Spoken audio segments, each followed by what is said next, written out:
Hello friends, welcome to smile talk paramedical channel. Friends, Chikkaballapur district ಒಳಗಡೆ ಒಂದಷ್ಟು ಗುತ್ತಿಗೆ ಆಧಾರದ ಮೇಲೆ ಲ್ಯಾಬ್ ಟೆಕ್ನಿಷಿಯನ್ಸ್ ಹುದ್ದೆಗಳನ್ನು ಮತ್ತು ಫಾರ್ಮಸಿ ಆಫೀಸರ್ ಹುದ್ದೆಗಳನ್ನು ಮತ್ತು ನರ್ಸಿಂಗ್ ಆಫೀಸರ್ ಹುದ್ದೆಗಳನ್ನು ಕರೆದಿದ್ದಾರೆ. ಅಂದರೆ ಟೋಟಲ್ ಆಗಿ ಲ್ಯಾಬ್ ಟೆಕ್ನಿಷಿಯನ್ಸ್, ಫಾರ್ಮಾಸಿಸ್ಟ್ ಮತ್ತು ನರ್ಸಿಂಗ್ ಆಫೀಸರ್ಸ್ ಗುತ್ತಿಗೆ ಆಧಾರದ ಮೇಲೆ ಇಲ್ಲಿ ರಿಕ್ರೂಟ್ಮೆಂಟ್ಗಳನ್ನು ಕರೆದಿರುವಂಥದ್ದು. ಇದಕ್ಕೆ ಕೊನೆ ದಿನಾಂಕ ನೆಕ್ಸ್ಟ್ ಮಂತ್ 3ನೇ ತಾರೀಕು ತನಕ ಇದೆ. ಇದು 24ನೇ ತಾರೀಕಿಂದ ಆರಂಭವಾಗಿದೆ.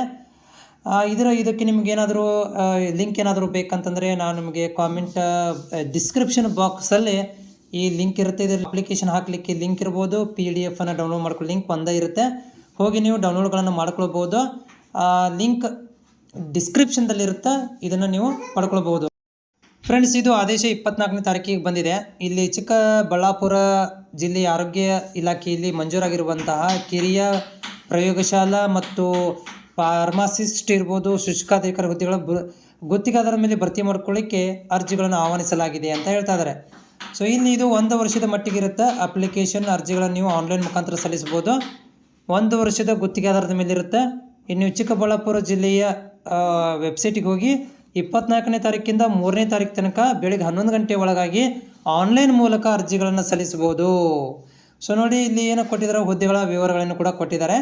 ಸೊ ಇದು ಏನಪ್ಪ ಅಂತಂದರೆ, ಇದು ಮೂಲ ದಾಖಲಾತಿಗಳನ್ನು ಏನು ಮಾಡ್ತಾರಪ್ಪ ಅಂದ್ರೆ, ಅಪ್ಲಿಕೇಶನ್ ಮುಗಿದ ಮೇಲೆ, ಅಪ್ಲಿಕೇಶನ್ ಕ್ಲೋಸ್ ಆದಮೇಲೆ ನಿಮ್ಮಗಳಿಗೆ ಏನು ಮಾಡ್ತಾರೆ ಅಂತಂದರೆ, ಸೆಲೆಕ್ಟೆಡ್ ವಿದ್ಯಾರ್ಥಿಗಳನ್ನು ಏನು ಮಾಡ್ತಾರೆ ಅಂತಂದರೆ ಆನ್ಲೈನ್ ನಿಮ್ಮಗಳಿಗೆ ಸಂದರ್ಶನಕ್ಕೆ ಕರಿಬೋದು, ಪರಿಶೀಲನೆಗೆ ಡಾಕ್ಯುಮೆಂಟ್ ವೆರಿಫಿಕೇಷನ್ಗೆ ಕರೀತಾರೆ.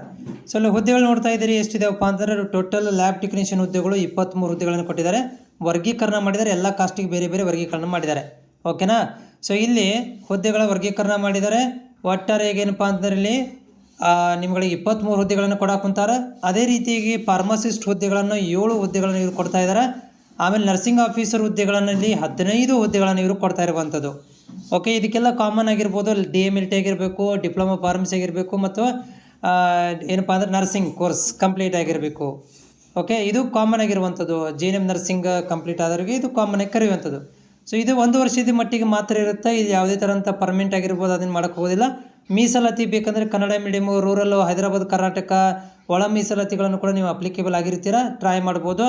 ಆಮೇಲೆ ಆನ್ಲೈನ್ ಮುಖಾಂತರ ಅರ್ಜಿಗಳನ್ನು ಸಲ್ಲಿಸಬಹುದಾಗಿದೆ. ಷರತ್ತುಗಳನ್ನು ಒಳಪಟ್ಟಿತ್ತು, ತುಂಬ ದೊಡ್ಡದಾದಂಥ ಷರತ್ತುಗಳನ್ನು ನೀವು ಕೊಟ್ಟಾರ.